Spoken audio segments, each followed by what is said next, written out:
அன்பர்களே, ஆதியாகம புஸ்தகம் 1ஆம் அதிகாரம் 27ஆம் வசனம் 28ஆம் வசனம். தேவன் தம்முடைய சாயலாக மனுஷனை சிருஷ்டித்தார், அவனை தேவ சாயலாகவே சிருஷ்டித்தார், ஆணும் பெண்ணுமாக அவர்களை சிருஷ்டித்தார். பின்பு தேவன் அவர்களை நோக்கி, நீங்கள் பலுகி பெருகி பூமியை நிரப்பி அதை கீழ்ப்படுத்தி சமுத்திரத்தின் மச்சங்களையும் ஆகாயத்து பறவைகளையும் பூமியில் மேல் நடமாடுகிற சகல ஜீவ ஜந்துக்களையும் ஆண்டு கொள்ளுங்கள் என்று சொல்லி தேவன் அவர்களை ஆசீர்வதித்தார். அல்லேலூயா, கர்த்தருக்கு மகிமை உண்டாகட்டும். அன்பானவர்களே, மனிதனை படைத்தவர் முதல் மனிதனை அவனுக்கு ஒரு துணையை உருவாக்கி அவனை குடும்பமாக மாற்றினவர். அந்த கணவன் மனைவிக்கு கொடுத்த கட்டளை, நீங்கள் பலுகி பெருகி பூமியை நிரப்ப வேண்டும். ரெண்டாவது, நீங்கள் பூமியில் உள்ள அனைத்தையும் கீழ்ப்படுத்தி ஆண்டு கொள்ள வேண்டும். இந்த 2 கட்டளைகள் நம்முடைய வாழ்க்கையிலும் பல நிலைகளில் இருப்பதை நாம் அறிய வேண்டும், உணர வேண்டும். இன்றைக்கு நான் அந்த 2வது பகுதியை, கீழ்ப்படுத்தி ஆண்டு கொள்ளுங்கள் என்று கர்த்தர் சொன்னதை, இன்றைக்கு ஆதி ஏதேனில் அன்றைக்கு இணைக்கப்பட்டவர்கள் கொடுக்கப்பட்ட வார்த்தை இந்த சபையாகிய தோட்டத்திலே இவர்கள் இருவரும் இணைக்கப்படும் பொழுது இவர்களும் கீழ்ப்படுத்தி ஆண்டு கொள்ள வேண்டியது மிகவும் அவசியமாக இருக்கிறது.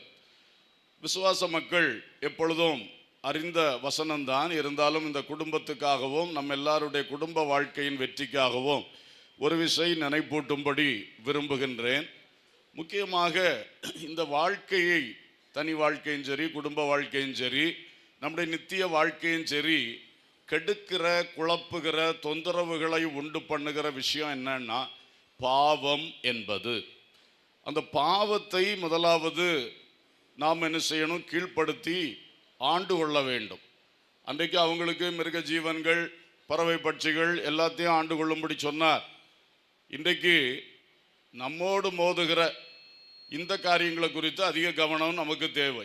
எந்த குடும்பத்திலும் பாவம் உள்ள வந்துச்சுன்னா அந்த குடும்பம் தேவனுக்கு முன்பாக நிலை நிற்க முடியாது. பாவம் தேவனுக்கு முற்றிலும் பிரியமில்லாத விஷயம்.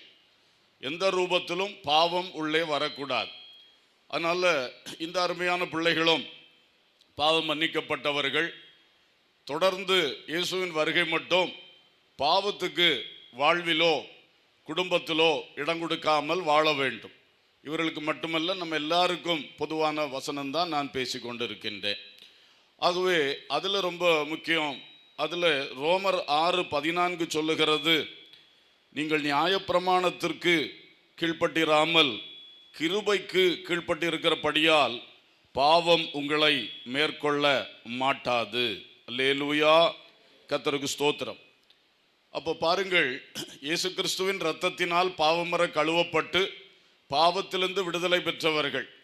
அதே வேளையில் அந்த பாவம் திரும்ப வந்து நம்ம மேற்கொள்ளுகிறதற்கு முயற்சி எடுக்கும். அப்போ நம்ம வாழ்க்கையில் ரட்சிக்கப்பட்ட தேவ பிள்ளைகள் தேவனுடைய கிருபைக்கு கீழாகவே எப்பொழுதும் நின்று வாழுகிற, கிருபைக்கு கீழ்ப்பட்டிருந்தால் பாவம் நமக்கு கீழ்ப்பட்டு நிற்கும். அல்லேலூயா. நாம் கிருபைக்கு கீழ்ப்பட்டிராமல் இருந்தால் பாவம் நம்முடைய கட்டுக்குள்ளே நிற்காது. இதுதான் விஷயம். இன்றைக்கு உலகம் ரொம்ப அதிகமாக பாவத்திலே பெருகி கொண்டு போகிறது. அதனால எல்லா குடும்பங்களும் கவனிக்கணும். குடும்ப வாழ்க்கையை குறித்தும் எத்தனை அக்கிரமம் பார்த்தீங்களா? முந்தின காலங்களில் இல்லாத அவலட்சணங்கள், ஒழுக்கக்கேடுகள், உறவு தார்மாறுகள், இதெல்லாம் கர்த்தருக்கு முன்பாக பாவம், அக்கிரமம் என்று சொல்லப்பட்டிருக்கிறது. அது அந்த ஆவி இந்த கடைசி காலத்தில் ரொம்ப பலமாய் போராடி கொண்டிருக்கிறதுனால எல்லாருமே தங்களுடைய எல்லா அனுபவத்தையும், குறிப்பாக இன்றைக்கு விவாக ஆராதனை, குடும்ப வாழ்க்கை, விவாக காரியத்திலும் நம்ம ரொம்ப கவனமாக இருக்க வேண்டும். ஒருவனுக்கு ஒருத்தி, ஒருத்திக்கு ஒருவன் என்கிறது கர்த்தருடைய கர்மம், ஒழுங்கு. அது மீறும் பொழுது அது அக்கிரமம், பாவம். கர்த்தருக்கு ஸ்தோத்திரம். தன் கணவனுக்கு தன் மனைவிக்கு மாறி மாறி தீமை செய்யக்கூடாது, துரோகம் பண்ணக்கூடாது. உடன்படிக்கையில் கடைசி மட்டும் உண்மையாக இருக்க வேண்டும். கேமரா பிரதர், மெசேஜ் மட்டும் கொஞ்சம் இருங்க, அப்புறம் எடுங்க. Praise the Lord. அப்போ பாருங்க, நம்ம வாழ்க்கையில் எப்பொழுதுமே இந்த பாவங்கள் ஆண்டவர் வச்சிருக்கிற ஒழுங்க மீறி நம்ம குடும்பங்கள் போகிறதுக்கு நம்ம அனுமதிக்க கூடாது. அதுக்குள்ள சூழ்நிலையை எழாதபடிக்கு தேவ பயத்தோடு நாம் பெற்ற ரட்சிப்பை காத்துக்கொள்ளுகின்ற முகாந்திரமாக கர்த்தருடைய கிருபைக்கு கீழ்ப்பட்டிருக்கணும். காலைதோறும் கர்த்தரிடத்தில் காத்திருக்கிற ஜெப அனுபவங்கள், தனித்தனியாய் ஜெபிக்கிறதும் குடும்பமாக ஜெபிக்கிறதும் இருந்தால் காலைதோறும் கிருபை நம்மேல் இறங்கி கொண்டே இருக்கும். அல்லேலூயா. அந்த கிருபை இறங்கும் பொழுது வாழ்க்கையில் பாவத்தையும் சரி இப்படிப்பட்ட எல்லா பிரச்சனைகளும் ஜெயித்து வாழ்றது ஈஸியாக இருக்கும். அதே போல் போராட்டங்கள் எல்லார் வாழ்க்கையிலும் கட்டாயம் வரும். அப்போ அதை ஜெயிக்கும் பொழுது நம்ம சொந்த பலத்தால் சொந்த அறிவால் ஜெயிக்கிறதுக்கு பிளான் பண்ணக்கூடாது. அங்கே தான் பிரச்சனை, தோல்வி வருது.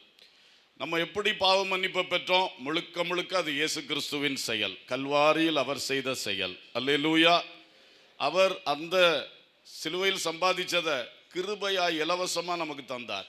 அதே மாதிரி தான் கடைசி மூச்சு வரைக்கும் இந்த பாவம் மேற்கொள்ளாமல் வாழுகிற விஷயத்திலும் அதைத்தான் எதிர்பார்த்து நிற்கணும். அவருடைய கிரியை நாம கிரியை செய்து இனி நாம் பாவத்தை மேற்கொண்டுருவேன் என்று மாம்ச பலத்தில் நின்னா அது தோற்று போகும்.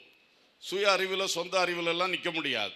அதனால எப்பொழுதுமே கிருபைக்கு கீழ்ப்பட்டிருக்கணும், கிருபையை பெற்றுக்கொண்டே இருக்க வேண்டும். அல்லேலூயா.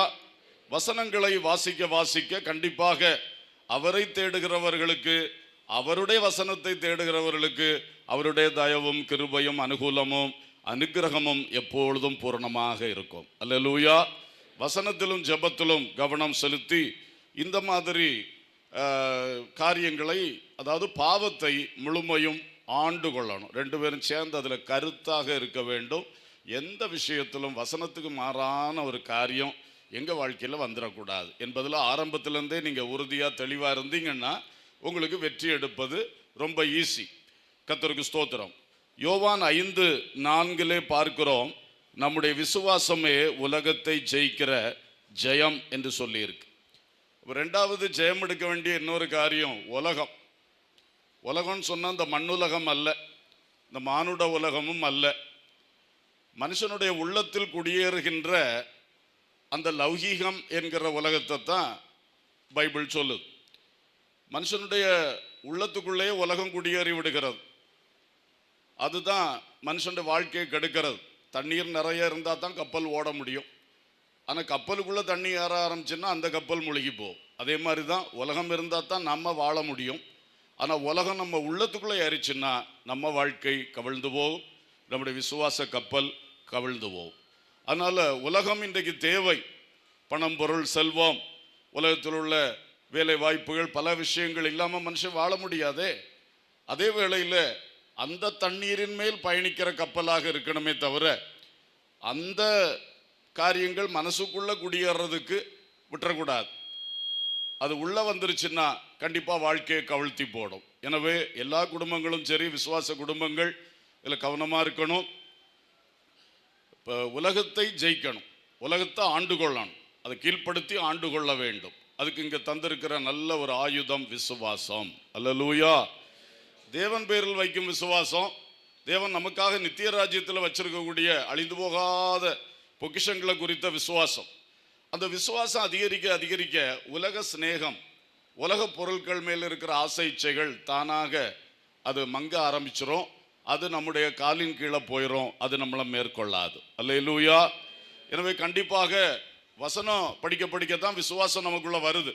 இந்த விசுவாசத்தை அதிகமாக வளர்த்து கொள்ளணும். எது மேன்மையானது, எது தீழ்ப்பானது? உலகத்தில் கண்ணால் காண்கிற எல்லாமே அழிந்து போகும் தான் பைபிள் சொல்லுது, அது உண்மை. ஆனால் கண்ணால் காணாத பரலோகம் இருக்கிறது, அங்கே உள்ள நித்திய ஆசீர்வாதங்கள் இருக்கிறது.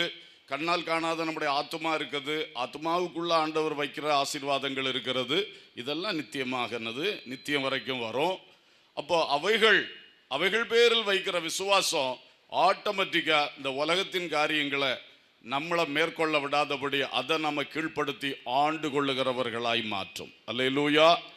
எனவே விசுவாச வாழ்க்கையிலும் நீங்கள் கவனம் செலுத்துங்கள். எல்லாரும் கவனம் செலுத்துவோம். இது கடைசி காலம். மனுஷகுமாரன் வரும் பொழுது பூமியில் விசுவாசத்தை காண்பாரோ என்று கேள்வி கேட்டிருக்கு. அந்த நிலைமை நமக்கு வந்துடக்கூடாது. நம்ம மனுஷகுமாரன் வரும் மட்டும் விசுவாசத்தை நமது வாழ்க்கையில் எப்பொழுதும் ஏந்தி பிடித்தவர்களாக இருக்க வேண்டும். அப்போ இந்த பாவத்தை தூண்டி விடுகிற முக்கிய ஒரு காரியம் உலகம். ரெண்டாவது பிசாசானவன், அவன் தானே பாவத்தை அதிகமாக தூண்டி விடுறவன். அந்த பிசாசை எப்பொழுதும் கண்ட்ரோலில் வச்சிருக்கணும், கீழ்ப்படுத்தி ஆளுகை செய்ய வேண்டும். வெளிப்படுத்தல் 12ஆம் அதிகாரத்தில் 17ஆம் வசனத்தில் படிக்கிறோம், மரணம் நேரிடுகிறதா இருந்தாலும் அதற்கு தப்பும்படி தங்கள் ஜீவனையும் பாராமல் ஆட்டுக்குட்டியின் இரத்தத்தினாலும் தங்கள் சாட்சியின் வசனத்தினாலும் அவனை ஜெயித்தார். பிசாசை ஜெயிக்கிறதுக்கு முக்கியமாக ஆண்டவர் சொல்றது ஆட்டுக்குட்டியானவராய் இயேசுவின் இரத்தம். அல்லேலூயா. அப்போ இயேசு சிலுவையில் அவனை ஜெயித்தாரே, அந்த ஜெயத்தை நாம் பெற்றுக்கொண்டு நாம் போய் அவன்கிட்ட தனியாக மல்லு கட்ட முடியாது. எந்த பலவானாலும் முடியாது, எந்த ஞானியாலும் முடியாது. அவன் எத்தனையோ எக்ஸ்பீரியன்ஸ் உள்ளவன். அவனை ஜெயிக்கணும்னா இயேசு கிறிஸ்து நமக்கு அதுக்கு ஒரு ஜெயம் எடுத்து தந்திருக்கிறார். அதை பெற்றுக்கொண்டா தான் அவனை ஜெயிக்க முடியும். அல்லேலூயா. எப்பொழுதும் பிசாசுடைய காரியத்தில் இயேசு மூலமாக நிற்கணும். நாம் தனியே போய் மல்லு கட்டவே கூடாது. நேரடியாக போராடுகிறான். பல குடும்பங்களில் மந்திரவாதங்கள் பில்லி சூனியங்களை வச்சு போராடுகிறான். இந்த குமரி மாவட்டத்தில் அது என்னன்னே தெரிய மாட்டேங்கி அது ஒரு பெரிய பிஸ்னஸாக மாறிவிட்டது. எரிச்சல் வந்தால் உடனே ஒருத்தன்ட்ட போய் பணத்தை கொடுக்கணும், அவன் வளர்றவனுக்கு விரோதமாக மந்திரவாதம் செய்யணும். இது ஒரு தொழில் மாதிரியே வந்து போச்சு. அப்போது இதெல்லாம் போராடத்தான் செய்யும் வாழ்க்கையில். இங்கே மட்டும் இல்லை, எல்லா இடமும் இருக்குது. இங்கே கொஞ்சம் விசித்திரமாக இருக்குது அதிகமாக. அப்போது இந்த பிசாசினுடைய நேரடி மறைமுக தாக்குதல்கள், தந்திரங்கள் யார் மூலம் எப்படி தந்திரம் வருதுன்னே தெரியாது. ஏமாற்றி போடுவான், வஞ்சித்து போடுவான். அப்போ இதுக்கு எல்லாவற்றுக்கும் நமக்கு சொல்லி இருக்கக்கூடிய, நமக்கு தரப்பட்டிருக்கிற ஆயுதம் இயேசு ஜெயம் எடுத்தார். அந்த இயேசுவின் நாமத்தை சொல்லும் பொழுது அந்த இரத்தத்தினால் அவர் எடுத்த ஜெயத்தை நம்மளும் அதை சுதந்திரிக்கிறோம். அல்லேலூயா.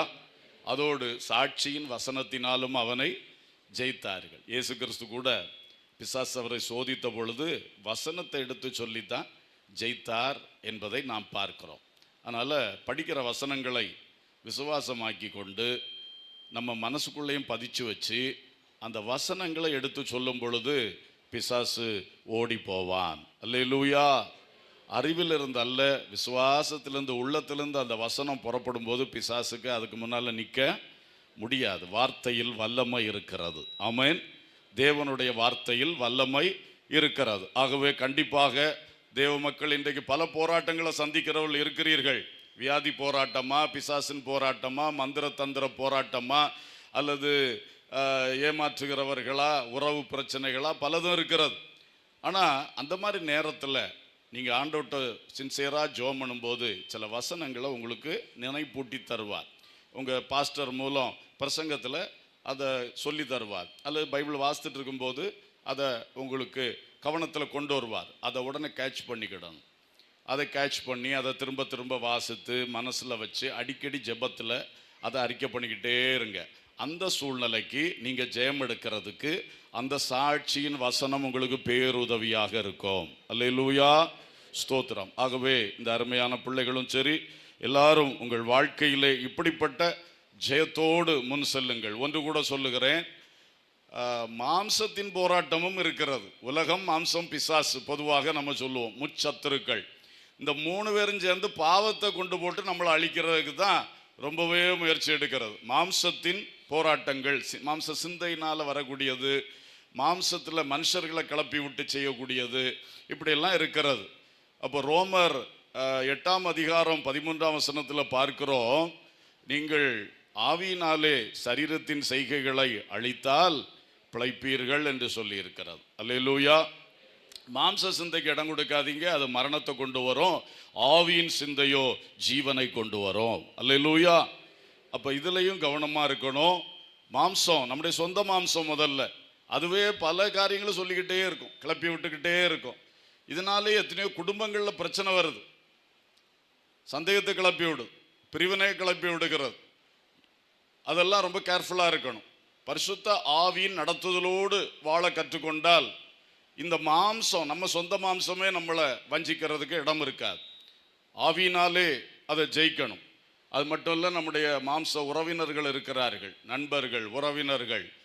இந்த மாம்சத்தில் இருக்கிறவங்க மூலமாக அது கேட்டியா, இதை பார்த்தியா, அப்படி ஒன்று பேசிக்கிட்டாங்க கேட்டியா, சொன்னாங்க கேட்டியா, கிளப்பி விடுறதுக்கு பலர் இருக்கிறார். பொய்யை கிளப்பி விடுவார்கள், கோள் சொல்லுவார்கள், ஒன்றை பார்த்தா 10ஆக வந்து விஸ்தரித்து சொல்லுவார்கள். இதெல்லாம் இயற்கையான காரியங்கள். இப்படி மாம்சத்திலிருந்து, நம்முடைய மாம்சத்திலிருந்தும் சரி வெளியிலிருந்தும் சரி வரக்கூடிய போராட்டங்கள் குடும்பத்தை அசைத்து போடாதபடி, நமக்குள் கர்த்தர் தந்த இந்த விலையேறப்பெற்ற உறவை சேதப்படுத்தி விடாதபடி, உரசி பார்க்க கூட நம்ம இடம் கொடுக்காதபடிக்கு ரொம்ப கேர்ஃபுல்லாக இருக்கணும். அப்பெல்லாம் உடனே நமக்குள் வாசம் பண்ணுகிற ஆவியானவருக்கு இடம் கொடுக்கணும். அல்லேலூயா. உன்னை கேட்டோன்னா அதுக்கு இன்னொருத்தட்ட போய் அதுக்கு கதை கேட்க போகக்கூடாது. அது என்னது, உண்மையா பொய்யா, உங்களுக்கு எதுக்கு அந்த ஆராய்ச்சி? உங்களுக்குள்ளே ஆவியானவர் இருக்கிறார் அல்லவா, அவர்கிட்ட பேசுங்க, அவர்கிட்ட கேளுங்க. அவர் எல்லா உண்மையும் அறிந்திருக்கிறவர். அல்லேலூயா. ஒன்றை கேட்டு அதை 4 பேர்ட்டு கேட்க ஆரம்பிச்சா அது ரொம்ப ஸ்பாயில் ஆகிடும். அதனால அன்பர்களே, இன்றைக்கு உங்கள் குடும்பத்துக்கு எதிராக நிற்கக்கூடியவைகளிலே நீங்கள் கண்டிப்பாக ஜெயம் எடுக்க வேண்டும். எந்த குடும்பத்திலே எந்த போராட்டங்கள், இவர்கள் இப்போ தான் குடும்ப வாழ்க்கையை ஆரம்பிக்கிறாங்க, அவங்களுக்கு இப்போ இதெல்லாம் புரியுமா தெரியல. ஆனால் இப்போல்லாம் வீடியோ எடுத்து வைக்கிறதுனால பின்னால் போட்டு கேட்பார்கள் என்ற நம்பிக்கை உண்டு. ஆனாலும் இன்னைக்கு உங்கள் குடும்பங்களில் நம்ம கல்யாண வீட்டுக்கு வந்திருக்கிறோம், கர்த்தர் நம்மளை கொண்டு வந்திருக்கிறார். அல்லேலூயா. அவர் எங்கே கொண்டு வந்தாலும் அவருக்கு ஒரு முகாந்திரம் உண்டு. ஆமென்.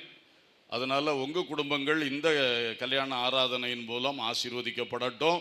கண்டிப்பாக இவைகளில் ஜெயம் எடுக்க வேண்டும். கர்த்தருக்கு ஸ்தோத்திரம். அதுபோல் நீங்கள் எப்பொழுதும் வாழ்விலே இந்த ஆண்டு கொள்ளுதல் என்று சொல்லும் பொழுது நினைவுக்கு வரதுனால இன்னும் 2 வார்த்தையை சொல்லி நிறுத்த விரும்புகிறேன்.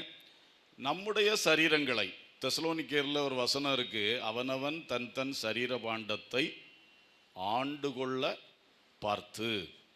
அப்போ அவரவர் தன்னுடைய சரீரத்திலிருந்து வெளிப்படக்கூடிய செயல்களை, பேச்சு, வார்த்தை, இது கிரியைகள், நடக்கைகள், முகபாவனைகள், உடல் மொழிகள் பலதிலும் வெளிப்படுது நம்ம சரீரத்திலிருந்து. இதையெல்லாம் இந்த சரீர பாண்டத்தை பரிசுத்தமாக வைத்து கொள்ள வேண்டும். அல்லேலூயா. எல்லாருக்கும் அது முக்கியம், எல்லாருக்கும் அது முக்கியம். குடும்ப வாழ்க்கைக்கும் அது மிக மிக முக்கியமான விஷயம். நம்ம வார்த்தை, நம்ம செய்கை, நம்ம நடக்கை நம்மிடத்திலிருந்து வெளிப்படக்கூடியது எப்படி இருக்கிறது? இந்த சரீரம் எதிலிருந்து வேறுபடுத்தப்பட்டிருக்கணும், அதுதான் பரிசுத்தம் என்று சொல்லுகிற வார்த்தை. இந்த சரீரம் எதில் ஐக்கியப்படக்கூடாது, எதில் ஐக்கியப்பட்டிருக்கணும்?